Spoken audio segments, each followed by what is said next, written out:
Монгол Улсын засгийн газраас 2026 оныг боловсролыг дэмжих жил болгон зарлаад байна.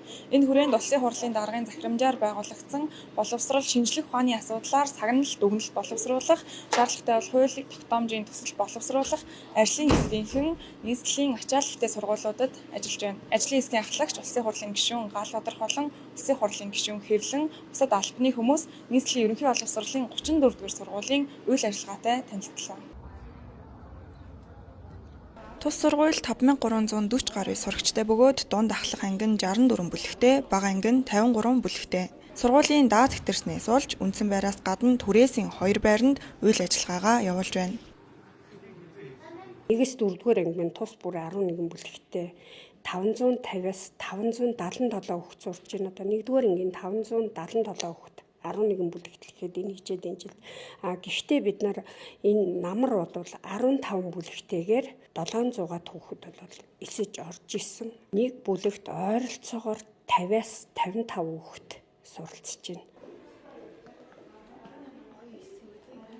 Сургуулийн зүгээс түрээсийн төлбөрт сард 100 гаруй сая төгрөгийг зарцуулдаг бөгөөд орон сууцны зориулалттай тус байр нь цонхгүй агаарж уултгүй учраас сурагчдын сурч боловсрох эрх ихээхэн зөрчигдөж байна.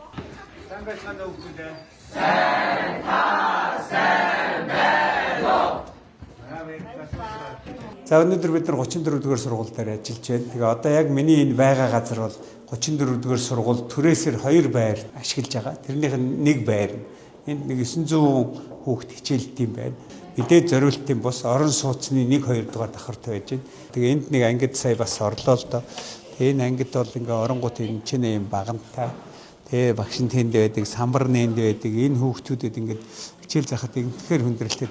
Яарамгийн энэ дотор байгаа энэ сургуулиудын асуудлуудыг бид нэр ерөөсөө энэ баригдаж байгаа орон сууцтай нь уйлдуулаад их хурдтай шийдэх ёстой. Тэгээ энэ төлөвлөлтөөс нь эхлээд зохицуулалтаа тэгээ баригдаж байгаа хүн амын өсөлтөд уйлдаад сургууль цэцэрлэгээ барих ёстой.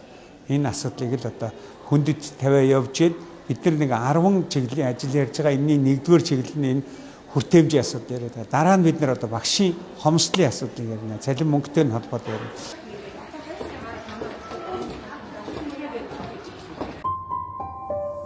Эерэг бүхнийг Сүбэдэ Цэгмэнэс